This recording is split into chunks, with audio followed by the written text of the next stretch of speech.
नमस्कार दोस्तों, आप सभी का स्वागत है आपके अपने चैनल क्लास एवरीवेयर पर। तो दोस्तों, आज की इस क्लास में हम हमारे वायुमंडल की जो परतें हैं उनके बारे में पढ़ने वाले हैं।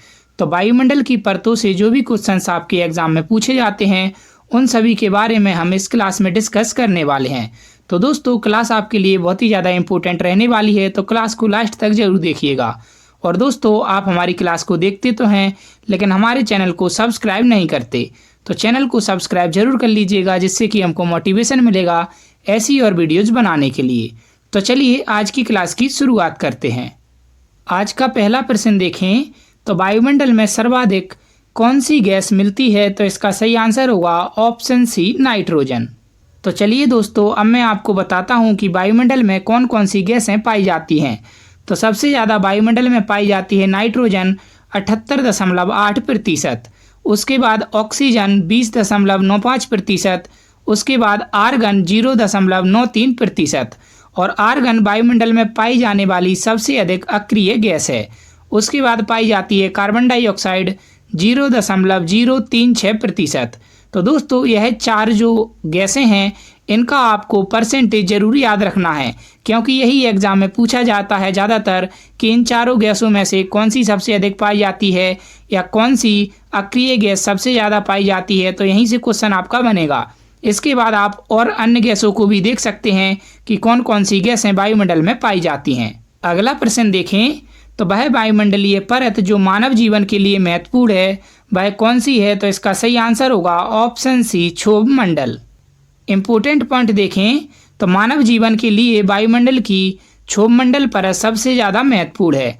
क्षोभ मंडल वायुमंडल की सबसे निचली परत है और क्षोभ मंडल में वायुमंडल की करीब 85% द्रव्यमान होता है और क्षोभ मंडल में धूल के कण और जल वाष्प होते हैं। अगला प्रश्न देखें तो वायुमंडल में सर्वाधिक मात्रा में विद्यमान अक्रिय गैस कौन सी है? तो अभी मैंने आपको बताया था कि वायुमंडल में सबसे अधिक अक्रिय गैस कौन सी पाई जाती है। तो इसका सही आंसर होगा option A, argon. Important point देखें तो पृथ्वी के वायुमंडल में सबसे ज़्यादा मात्रा में मौजूद अक्रिय गैस आर्गन है। आर्गन वायुमंडल में मौजूद गैसों में से दूसरी सबसे ज़्यादा मात्रा में मौजूद गैस कार्बन डाइऑक्साइड से करीब 23 गुना ज़्यादा है।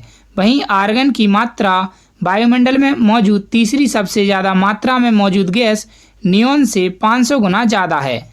अगला प्रश्न देखें तो वायुमंडल मुख्यतः गर्म होता है। तो इसका सही आंसर होगा ऑप्शन बी, पृथ्वी से विकिरण के द्वारा।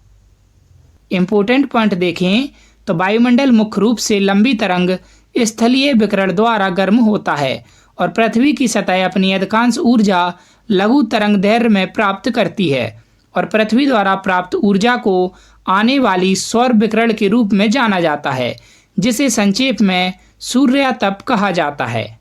अगला प्रश्न देखें तो निम्न में से कौन सा युग्म वायुमंडल की गैसों की बढ़ती मात्रा को दर्शाता है? तो इसका सही आंसर होगा ऑप्शन ए, ओजोन, कार्बन डाइऑक्साइड, ऑक्सीजन और नाइट्रोजन। तो सबसे ज़्यादा पाई जाती है नाइट्रोजन, उसके बाद ऑक्सीजन, फिर कार्बन डाइऑक्साइड और लास्ट में ओजोन। तो ऑप्शन ए इसका सही आंसर हो जाएगा। अगला प्रश्न देखें तो निम्नलिखित में से कौन सी गैस ग्रीन हाउस प्रभाव के लिए उत्तरदायी है? तो इसका सही आंसर होगा option B, carbon dioxide gas. इसी के साथ अगर हम देखें तो ग्रीन हाउस प्रभाव के लिए कौन कौन सी गैसें जिम्मेदार हैं? तो carbon dioxide CO2, methane CH4, nitrous oxide N2O और नाइट्रस ऑक्साइड को लाफिंग गैस भी कहा जाता है, ozone O3, chlorofluorocarbon CFC, hydrofluorocarbon HFC और जलवाष्प। अगला प्रश्न देखें तो जेट धाराएं प्राय कहाँ पाई जाती हैं? तो इसका सही आंसर होगा ऑप्शन बी, क्षोभ सीमा में। अगला प्रश्न देखें तो वह उत्तर चुनिए जो कि वायुमंडल की परतों की क्रमबद्धता को दर्शाता है। तो इसका सही आंसर होगा ऑप्शन बी। तो सबसे पहले क्षोभ मंडल, फिर समताप मंडल, उसके बाद मध्य मंडल, उसके बाद आयन मंडल और सबसे लास्ट में आयतन मंडल। अगला प्रश्न देखें तो वायुमंडल को क्षोभ मंडल, समताप मंडल आदि परतों में विभाजित करने का मुख्य आधार क्या है? तो इसका सही आंसर होगा ऑप्शन ए, तापमान। इम्पोर्टेंट पॉइंट देखें तो वायुमंडल को तापमान ढाल के आधार पर अलग अलग परतों में बांटा गया है और वायुमंडल की हर परत में तापमान ढाल उस परत के ताप स्रोत के हिसाब से तय होता है और तापमान प्रवणता के आधार पर वायुमंडल को 5 परतों में बांटा गया है। और वो परतें कौन कौन सी हैं? तो सबसे नीचे से ऊपर की ओर हम जाएंगे तो सबसे पहले क्षोभ मंडल, फिर समताप मंडल, उसके बाद मध्य मंडल, उसके बाद ताप मंडल और सबसे लास्ट में बहिर्मंडल। अगला प्रश्न देखें तो क्षोभ मंडल की धरातल से औसत ऊंचाई लगभग कितनी है? तो ट्रोपोस्फीयर की औसत जो ऊंचाई रहती है वह कितनी रहती है? तो वो रहती है 13 किलोमीटर। इम्पोर्टेंट पॉइंट देखें तो क्षोभ मंडल की औसत ऊंचाई पृथ्वी की सतह से करीब 13 किलोमीटर है। हालांकि इसकी ऊंचाई अलग अलग क्षेत्रों में अलग अलग होती है। अगला प्रश्न देखें तो निम्नलिखित में से किस मंडल को संवहन मंडल भी कहा जाता है? तो इसका सही आंसर होगा ऑप्शन ए, क्षोभ मंडल को। इम्पोर्टेंट पॉइंट देखें तो क्षोभ मंडल या ट्रोपोस्फीयर वायुमंडल की सबसे निचली परत है। इस मंडल को संवहन मंडल और अधोमंडल भी कहा जाता है। यह मंडल जैव मंडलीय पारिस्थितिकी तंत्र के लिए सर्वाधिक महत्वपूर्ण है क्योंकि मौसम संबंधी सारी घटनाएं इसी में घटित होती हैं। अगला प्रश्न देखें तो किस ऋतु में क्षोभ मंडल की ऊंचाई में वृद्धि हो जाती है? तो इसका सही आंसर होगा ऑप्शन बी, ग्रीष्म ऋतु में। और दोस्तों, अगर आपको हमारी मेहनत पसंद आ रही हो तो क्लास को लाइक कीजिए और हमें कमेंट करके जरूर बताइए और हमारे चैनल को सब्सक्राइब जरूर कर लीजिए। इम्पोर्टेंट पॉइंट देखें तो ग्रीष्म ऋतु में क्षोभ मंडल की ऊंचाई सबसे ज़्यादा होती है। क्षोभ मंडल पृथ्वी के वायुमंडल की सबसे निचली परत है और इसकी ऊंचाई अक्षांश और ऋतु के साथ बदलती रहती है। और भूमध्य रेखा पर क्षोभ मंडल की ऊंचाई गर्मियों में सबसे ज़्यादा और सर्दियों में सबसे कम होती है।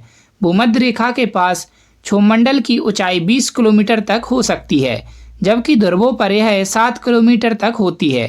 अगला प्रश्न देखें तो क्षोभ मंडल की धरातल से अधिकतम ऊंचाई कितनी है? तो इसका सही आंसर होगा ऑप्शन डी, 18 किलोमीटर। तो ट्रोपोस्फीयर की जो मैक्सिमम हाइट होती है वो होती है लगभग 18 किलोमीटर धरातल से। अगला प्रश्न देखें तो वायुमंडल में ट्रोपोस्फीयर के ऊपर कौन सी परत पाई जाती है? तो ट्रोपोस्फीयर यानी कि क्षोभ मंडल के ऊपर कौन सी परत पाई जाती है? तो इसका सही आंसर होगा ऑप्शन ए, स्ट्रेटोस्फीयर या समताप मंडल। अगला प्रश्न देखें तो निम्नलिखित में से कौन सा कथन असत्य है? तो इसका सही आंसर होगा ऑप्शन सी। तो ऊंचाई में वृद्धि के साथ साथ जलवाष्प की मात्रा में वृद्धि होती है, यह कथन असत्य है। अगला प्रश्न देखें तो सूर्य की तीव्र किरणों द्वारा झुलसने से वायुमंडल की कौन सी गैस हमारी रक्षा करती है? तो इसका सही आंसर होगा ऑप्शन सी, ओजोन गैस। और ओजोन गैस समताप मंडल में पाई जाती है। इम्पोर्टेंट पॉइंट देखें तो सूर्य की तीव्र किरणों से हमारी रक्षा करने वाली गैस ओजोन गैस है। यह गैस वायुमंडल के समताप मंडल में पाई जाती है और सूर्य से आने वाली पराबैंगनी किरणों यूवी किरणों को अवशोषित कर लेती है। और ओजोन को अच्छा ओजोन कहा जाता है क्योंकि यह हमारी त्वचा और आँखों के नुकसान पहुँचने से बचाती है। अगला प्रश्न देखें तो पृथ्वी के वायुमंडल में पाई जाने वाली निम्नलिखित गैसों का सही अवरोही क्रम क्या होगा? तो हमें जो वायुमंडल में गैसें पाई जाती हैं उनको अवरोही क्रम यानी घटते हुए क्रम में लगाना है। तो इस सबसे ज़्यादा कौन सी पाई जाती है? नाइट्रोजन, उसके बाद पाई जाती है ऑक्सीजन, और उसके बाद कौन सी पाई जाती है? आर्गन, और आर्गन के बाद पाई जाती है कार्बन डाइऑक्साइड। तो पहले नंबर पर नाइट्रोजन, दूसरे पर ऑक्सीजन, तीसरे पर कार्बन डाइऑक्साइड, चौथे पर आर्गन और पांचवें पर नियॉन। तो इसका सही आंसर हो जाएगा ऑप्शन सी, पहला, फिर तीसरा, उसके बाद चौथा और उसके बाद दूसरा और उसके बाद पांचवा। अगला प्रश्न देखें तो भूपृष्ठ से परावर्तित अवरक्त विकिरण के अवशोषण द्वारा भूवायुमंडल के तापमान में वृद्धि की प्रक्रिया को क्या कहते हैं? तो इसका सही आंसर होगा ऑप्शन सी, ग्रीन हाउस प्रभाव। इम्पोर्टेंट पॉइंट देखें तो भूपृष्ठ से परावर्तित अवरक्त विकिरण के अवशोषण के कारण भूवायुमंडल के तापमान में वृद्धि की प्रक्रिया को ग्रीन हाउस प्रभाव कहते हैं। अगला प्रश्न देखें तो क्षोभ मंडल में तापमान की सामान्य ह्रास 1 डिग्री सेल्सियस प्रत्येक कितने मीटर पर होती है? तो प्रत्येक 165 मीटर पर क्षोभ मंडल में 1 डिग्री सेल्सियस तापमान का ह्रास होता है। इम्पोर्टेंट पॉइंट देखें तो क्षोभ मंडल में तापमान में सामान्य ह्रास दर 165 मीटर की ऊंचाई पर 1 डिग्री सेल्सियस है। इसे सामान्य ताप ह्रास दर कहते हैं। अगला प्रश्न देखें तो क्षोभ मंडल वायुमंडल की सबसे तप्त परत है, क्योंकि तो ट्रोपोस्फीयर जो है वह वायुमंडल की सबसे तप्त परत क्यों है? तो इसका सही आंसर होगा क्योंकि यह पृथ्वी के पृष्ठ से तप्त हो जाती है। अगला प्रश्न देखें तो क्षोभ मंडल या ट्रोपोस्फीयर वायुमंडल का निचला स्तर है जिसकी ऊंचाई भूमध्य रेखा पर होती है। तो इसका सही आंसर होगा ऑप्शन ए 10 मील तक। अगला प्रश्न देखें तो मेघ गर्जन वायुमंडल की किस परत में होता है? तो इसका सही आंसर होगा ऑप्शन सी क्षोभ मंडल या ट्रोपोस्फीयर में। इम्पोर्टेंट पॉइंट देखें तो क्षोभ मंडल पृथ्वी के वायुमंडल की सबसे निचली परत है और यह वायुमंडल की वह परत है जिसमें हम रहते हैं। क्षोभ मंडल में ही वायुमंडल की 99% जल वाष्प होती है और इस परत में ही मौसम की लगभग सभी घटनाएं होती हैं, जैसे वर्षा, कोहरा, ओलावृष्टि, आंधी तूफान, मेघ गर्जन और विद्युत प्रकाश। अगला प्रश्न देखें तो परिवर्तन मंडल या क्षोभ में तापमान, तो इसका सही आंसर होगा ऑप्शन ए ऊंचाई के साथ घटता है। तो परिवर्तन मंडल या क्षोभ मंडल में तापमान ऊंचाई के साथ घटता है। अगला प्रश्न देखें तो समताप मंडल स्ट्रेटोस्फीयर है, तो इसका सही आंसर होगा ऑप्शन डी क्षोभ सीमा के ऊपर स्थित प्रदेश। तो चलिए दोस्तों, अब मैं जो वायुमंडल की परतें हैं उनको क्रम वाइज बता देता हूँ। तो सबसे पहले रहता है ट्रोपोस्फीयर, और ट्रोपोस्फीयर में आप देख सकते हैं क्या क्या चीज़ें रहती हैं। तो इसी में सारी वायुमंडलीय घटनाएं होती हैं। उसके बाद आता है स्ट्रेटोस्फीयर, तो स्ट्रेटोस्फीयर यानी कि समताप मंडल में एरोप्लेन उड़ते हैं। उसके बाद आता है मेसोस्फीयर और उसके बाद आता है थर्मोस्फीयर और सबसे लास्ट में आता है एक्सोस्फीयर या बाह्यमंडल। अगला प्रश्न देखें तो वायुमंडल की किस सतह में तापमान में बहुत अधिक उतार चढ़ाव नहीं होता है? तो इसका सही आंसर होगा ऑप्शन ए समताप मंडल में। इम्पोर्टेंट पॉइंट देखें तो वायुमंडल की समताप मंडल परत में तापमान में बहुत अधिक उतार चढ़ाव नहीं होता। समताप मंडल वायुमंडल की दूसरी परत है और यह ऊंचाई में 50 किलोमीटर तक फैली हुई है। इस परत में तापमान स्थिर रहता है और यह बादल और मौसम संबंधी घटनाओं से मुक्त रहती है। अगला प्रश्न देखें तो ओजोन परत मुख्यतः कहाँ पाई जाती है? तो इसका सही आंसर होगा ऑप्शन सी समताप मंडल में। इम्पोर्टेंट पॉइंट देखें तो ओजोन परत वायुमंडल के समताप मंडल में पाई जाती है और ओजोन परत पृथ्वी की सतह से लगभग 10 से 15 किलोमीटर ऊपर शुरू होती है और लगभग 50 किलोमीटर की ऊंचाई तक फैली हुई है। अगला प्रश्न देखें तो निम्नलिखित में से कौन सी वातावरणीय परत सूर्य की पराबैंगनी किरणों को अवशोषित कर लेती है? तो इसका सही आंसर होगा ऑप्शन डी ओजोन मंडल। इम्पोर्टेंट पॉइंट देखें तो ओजोन सूर्य से आने वाली यूवी विकिरण किरणों को अवशोषित करता है और जब ओजोन का एक अणु यूवी को अवशोषित करता है तो यह एक ऑक्सीजन अणु O2 और एक अलग ऑक्सीजन परमाणु O में अलग हो जाता है। अगला प्रश्न देखें तो समताप मंडल को जेट विमानों की उड़ान के लिए आदर्श माना जाता है, क्योंकि तो इसका सही आंसर होगा क्योंकि इस परत में बादल तथा अन्य मौसमी घटनाएं नहीं होती हैं। अगला प्रश्न देखें तो समताप मंडल के संबंध में निम्नलिखित में से कौन सा कथन असत्य है? तो इसका सही आंसर होगा ऑप्शन बी। तो समताप मंडल की सीमा आयन मंडल से मिलती है, यह कथन असत्य है। अगला प्रश्न देखें तो ओजोन परत के प्रतिवर्ष 7% की दर से अवक्षय के कारण उसमें 10 मिलियन वर्ग किलोमीटर आकार का एक बड़ा छिद्र बन गया है और यह छिद्र कहाँ पर स्थित है? तो इसका सही आंसर होगा ऑप्शन बी अंटार्कटिका के ऊपर। अगला प्रश्न देखें तो वातावरण की वह परत जो रेडियो तरंगों को परावर्तित करती है कौन सी परत है? तो इसका सही आंसर होगा ऑप्शन ए आयन मंडल। इम्पोर्टेंट पॉइंट देखें तो पृथ्वी के वायुमंडल की वह परत जो रेडियो तरंगों को परावर्तित करती है आयन मंडल कहलाती है। आयन मंडल में गैस के कण होते हैं जो आयनित होते हैं, यानी इनमें विद्युत आवेश होता है और आयन मंडल वायुमंडल की एक बहुत सक्रिय हिस्सा है और यह सूर्य से अवशोषित ऊर्जा के आधार पर बढ़ता और सिकुड़ता है। अगला प्रश्न देखें तो संचार उपग्रह किस वायुमंडलीय स्तर में स्थित होते हैं? तो इसका सही आंसर होगा ऑप्शन बी आयन मंडल में। इम्पोर्टेंट पॉइंट देखें तो संचार उपग्रह वायुमंडल के आयन मंडल में स्थित होते हैं। आयन मंडल पृथ्वी की सतह से 60 से 640 किलोमीटर की ऊंचाई तक फैला हुआ है। आयन मंडल में विद्युत आवेशित कण पाए जाते हैं जिन्हें आयन कहते हैं। अगला प्रश्न देखें तो वायुमंडल में ओजोन स्तर के अवक्षय का कारण निम्नलिखित में से कौन सा है? तो इसका सही आंसर होगा ऑप्शन डी क्लोरोफ्लोरोकार्बन। अगला प्रश्न देखें तो रेडियो की लघु तरंगें आयन मंडल की किस परत से परावर्तित होकर धरातल पर आती हैं? तो इसका सही आंसर होगा ऑप्शन सी एफ परत से परावर्तित होकर। इम्पोर्टेंट पॉइंट देखें तो रेडियो की लघु तरंगें आयन मंडल की एफ परत से परावर्तित होकर धरातल पर आती हैं।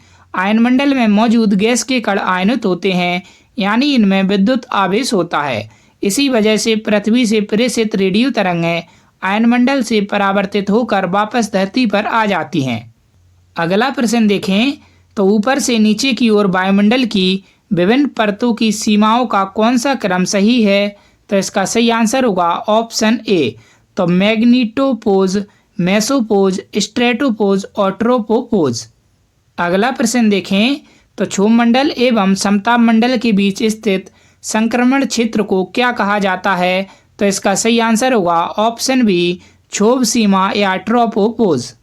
इम्पोर्टेंट पॉइंट देखें तो क्षोभमंडल और समताप मंडल के बीच के संक्रमण क्षेत्र को ट्रोपोपोज कहते हैं। यह एक वायुमंडलीय सीमा परत है और ट्रोपोपोज पर तापमान में अचानक बदलाव आता है और यह एक व्युत्क्रम परत है जहां क्षोभमंडल और समताप मंडल के बीच हवा की परतों का सीमित मिश्रण होता है। अगला प्रश्न देखें तो पृथ्वी के वायुमंडल का सर्वाधिक घनत्व कहाँ पर होता है? तो इसका सही आंसर होगा ऑप्शन ए क्षोभमंडल में।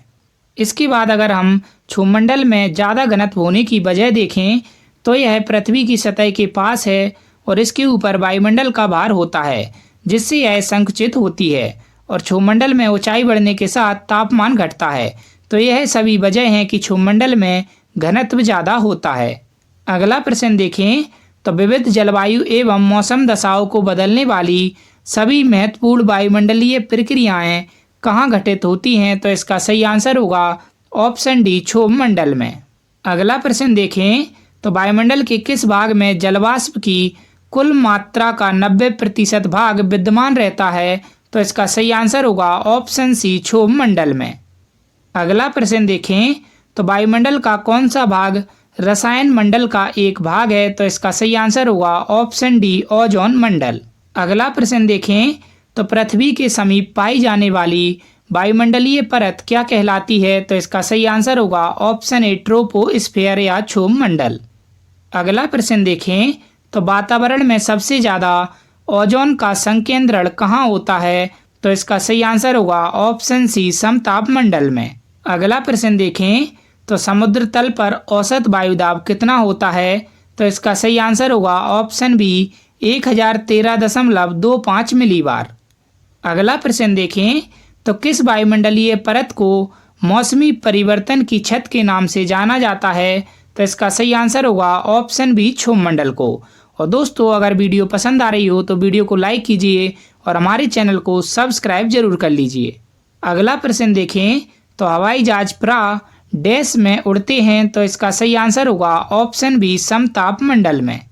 इम्पोर्टेंट पॉइंट देखें तो हवाई जहाज समताप मंडल में उड़ते हैं। समताप मंडल वायुमंडल की सबसे आदर्श परत है क्योंकि यह एक स्थिर वातावरण प्रदान करता है और यह यूवी विकिरण से सुरक्षा करता है और यह ईंधन दक्षता को बढ़ाता है और मौसम संबंधी समस्याओं से बचने में मदद करता है।